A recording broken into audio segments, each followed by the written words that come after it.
freeze a party, come move around like a first rush when the school is out, when the booze is up, when the sun is down. Enjoy the ride, catch my pillows in the Chevy. Hey, hey. Slide or die, lay low, hitting heavy. Hey, hey. Take your time, let me know when you're ready. Hey, hey. Couple months I've been messing with this steady.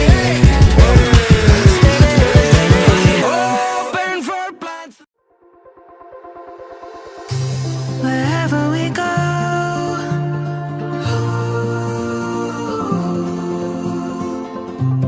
we'll always know.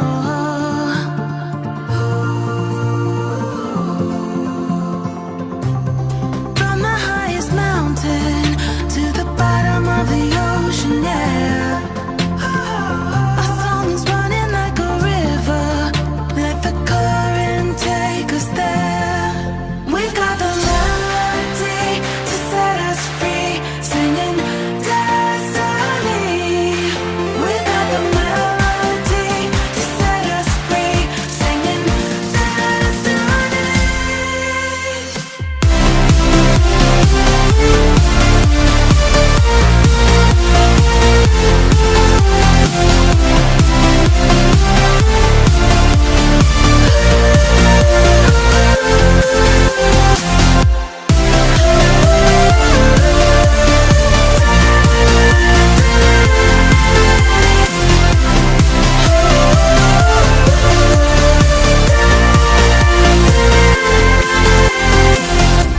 Our hearts are like stars, guiding us through the dark. We've got the melody to set us free, singing destiny. We've got the melody to set us free, singing destiny. Hello mga tugangs, good morning. Welcome back to my channel. Ngayon mga tugangs ay andito ako ngayon sa Pasakaw, sa Balugo, Pasakaw, Camarines Sur. Actually, ang ganda ng place talaga. Ang ganda. Ngayon, ano siya, mababaw lang yung tubig pero ang ganda. Ganda ng lugar. Tingnan nyo.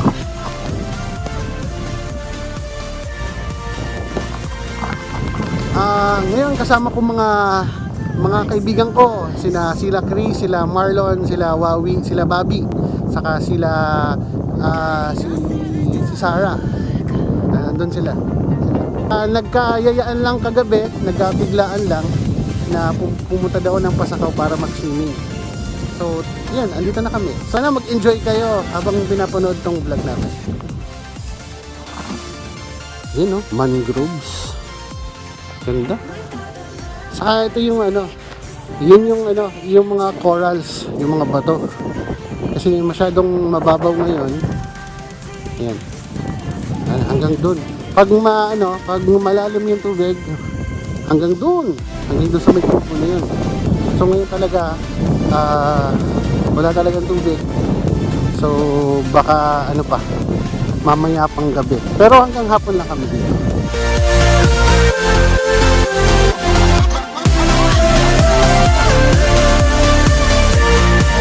Tayo ng ano tayo? Oo, nagbablog na pala si Books. Ano Kaway naman. Hello. Hello, Pasakaw.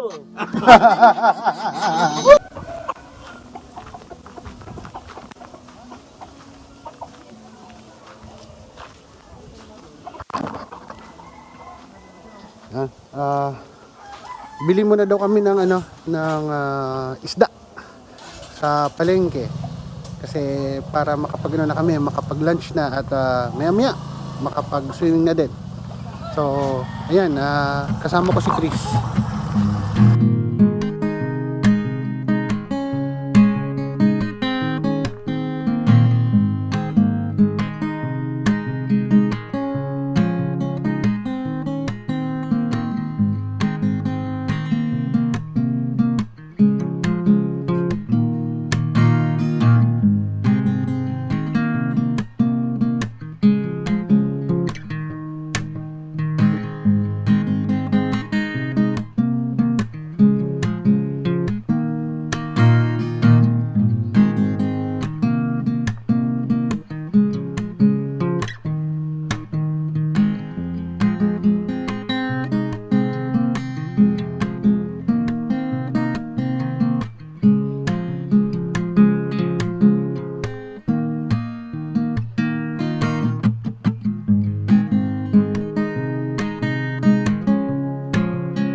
So yun, nakabili na kami ng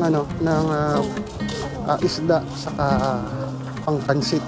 Masarap magpansit kasi pag nasa beach. Dito na kami ngayon sa nakarating lang. Tapos magluluto na ng pansit. Di ko alam kung sino magluluto, si Marlon, si Boss Marlon or si Sarah. Yan na sila. Ganda ng lugar nila. Napakaganda ng lugar nila. Kumaga, yung sarili mong bahay, lupa, sa labas, beach. Yan. Ito si Boss Juni.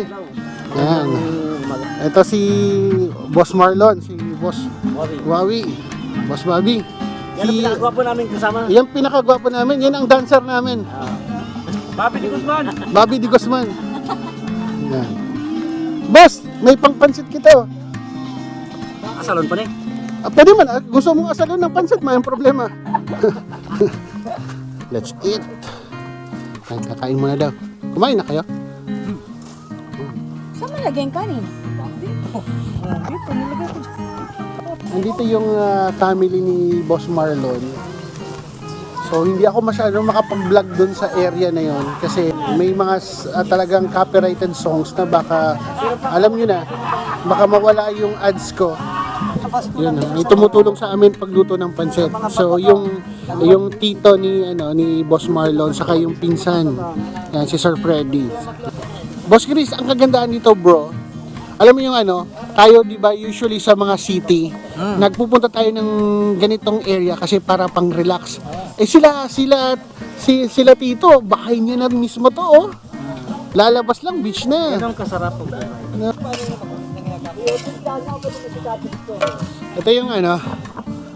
Ito yung kasarapan ng biglaan na usapan.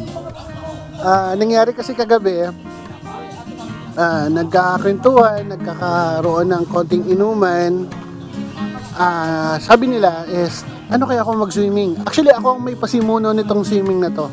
Pero hindi ko inaasahan na matutuloy. Kasi, mga medyo lasing na yung mga kasama ko. So, akala ko hindi matutulog. Ayun, natuloy pa rin. Andito kami, masaya. Ang kasarapan kasi dito talaga sa ganitong lugar, sa beach, kahit gaano ka ka-stress sa trabaho, kung anong ginagawa mo sa buhay mo, pag andito ka, wala lahat.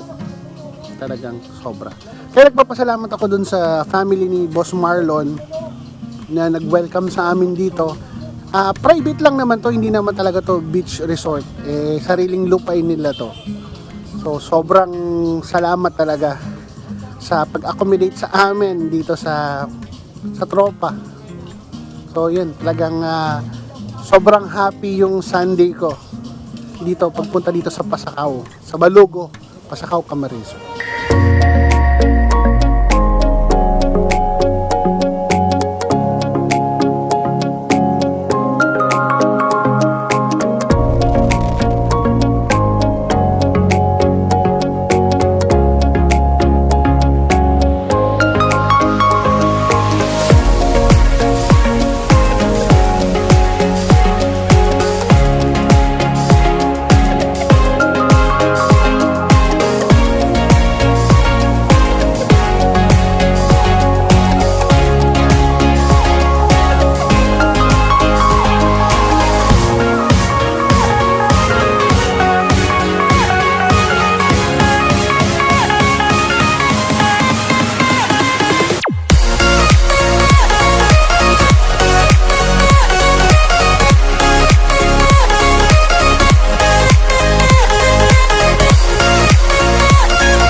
Grabe! Talagang, gopings? Gopings! Gabing. Biga. Ang lupit po ng vlog namin. Sumasayaw na, kumakanta pa. Ayun na! Yan ang gusto ko! Ay, Boss Wami talaga. Pero sasayaw kayo ng dasay ni Mami. Mamaya. Yeah, Mamaya. Oo. Mamaya sasayaw si Bobby! Rekono mo yan, oh. Malumit pang kayo ka na, oh. Yun na. Grabe! Kitang-kita! Malumay pa oh. May balag pa. pa. Sarap nito. Tubig askat na itong haya. Sarap nito. Sino man ang punguna sa baw? Sarap Sayang. nito.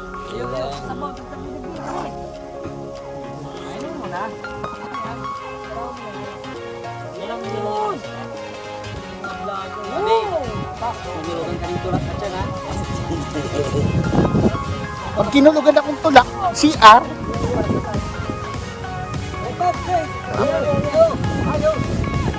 Ito yung kagandahan pag naandito ka sa probinsya.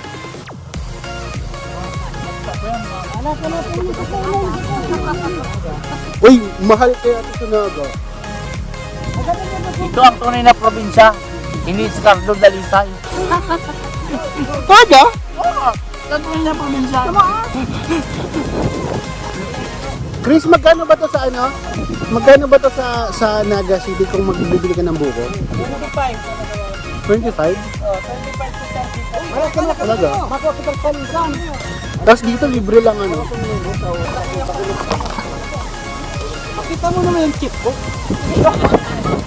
Hayop! Hayop! Demanding! Demanding!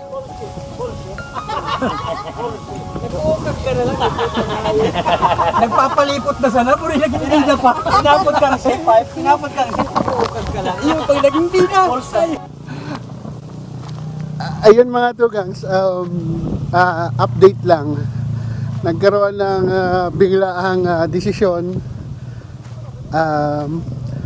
Yung tropa, kasi pumayag yung tito ni Boss Marlon, nag-decide na pupunta kami dun sa Daroanak. Yung island na yan. Yan. Yung island na yan. So pupunta kami dun. Alam mo yung simpleng punta lang dito, magiging island hopping pa. Ito yung kagandahan ng gumagala ng pasakaw. Tingnan yung tsinelas.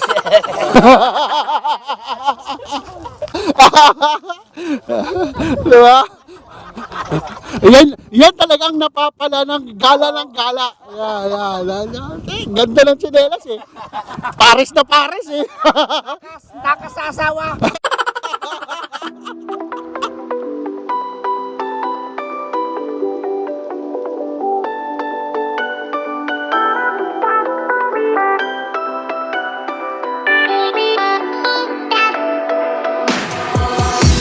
Why didn't I know from the very start? Oh, you left me here just to fall apart. If I wrote you a letter, would I have a chance? Would you read my letter if I had it sent? If I wrote you a letter,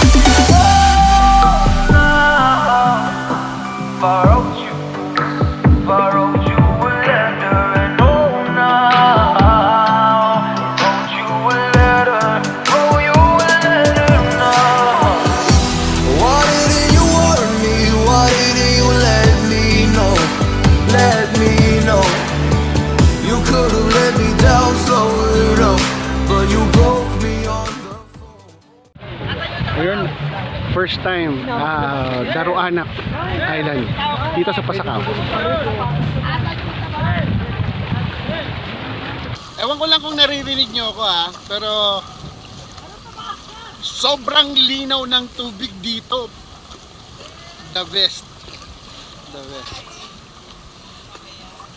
So, ang technique lang dito, pag pupunta kayo dito sa Daroanak Island, dito sa Pasakaw, dapat nakatsinelas kayo kasi sobrang mabato dito sa baba, dito sa ilalim.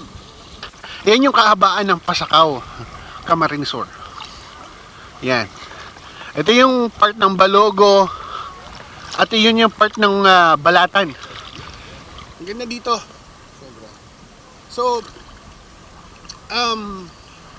yung mga gusto pumunta dito sa Daroanak ay pwedeng malapitan na mga bangkero na pwedeng, syempre, maka-discount tayo ng konti, kahit pa paano. So, makakatipid ka. Supposedly, dapat ang mga presyo ng pagpunta doon sa kabilang side na yon sa Balogo ay mga around 500 to 1,000 pesos. Yun ang talagang typical na pricing ng mga bangkero para makapunta ka dito sa Daroanak na to, islands na to. Ngayon, kung gusto niyo talaga pumunta, comment down below. Pwede ko kayong ipakilala doon kay sa tito ni Boss Marlon. 'Di ba? Pwede niyo siyang kontakin para pumunta kayo dito sa Daroanak. So, sa mga taga Bicol na hindi pa nakakapunta dito sa Daroanak, punta kayo dito. Sobrang ganda, sobrang linaw ng tubig. The best.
So, yun, mga tugangs, pauwi na kami. So, finally, na-enjoy namin yung Daroanak experience namin dito. Yun, yung prepare na sila. Ako rin magpiprepare na. Yan. Prepare na siya. Paalis na kami. So, yan, salamat sa Daroanak. So marami din pumupunta dito sa Daroanak. So kaya sobrang enjoy kami. Sobrang lap trip talaga, promise. Hindi ko lang talaga na vlog. Pero sobrang lap trip kami. Sakit sa panga. Ha? Sakit sa panga. Masakit ba sa panga? May bayo ko. Ayan, tapos na kami sa Daroanak. May pa. Ayan. Sa kabila pa, sa kabila pa. Sa kabila pa. O, ikot pa ba tayo? Kabilang balyo. Ay, walang balyo. Sa kabilang balyo maraming Chris, yung kalati pala nakuha. Yung hindi pa naman. Ayun pala. Sabi, hindi pa naman kabuuan. So yun, tapos na kami dito sa Daroanak. Pero iikot kami kasi titingnan namin yung likuran ng park ng Daroanak. So makikita nyo, according kay Boss Marlon, meron daw hagdan doon. So Dito ka, para dito makikita dito. Doon kasi sa kabilang balyo maraming takot.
So yun mga tugangs, dito ko natatapusin ang aking vlog for today. At hapon na, medyo napagod na kami sa pag-swimming, medyo nakainom na rin, at kailangan naming umuwi ng safe papunta ng Naga City. Medyo yung iba puyat kasi nagluto ng mga pagkain namin dito, at syempre kailangan din na namin magpahinga na rin. Maraming salamat po, especially po dun sa family ni Boss Marlon na nag-accommodate sa amin dito sa lugar na to. Sobrang ganda ng lugar. So ayun, yun mga tugangs, kung sino po yung gustong pumunta dito, lalo na dito sa dito sa Naga City, dito sa Camarines Sur, kung sino yung gustong pumunta dito sa Daro Anak, pwede kayong mag-comment below, and then pwede ko kayong i-diretso or i-connect dun sa kay Tiyo, dun sa may-ari ng bangka, na pwede kayong makapunta sa Daro Anak. So maraming salamat po. Please subscribe to my channel, hit na notification bell para po notified po kayo sa lahat ng mga bagong upload ko po dito sa aking YouTube channel. So maraming salamat po ulit, at till next time po mga tugangs, syempre always remember, God is good.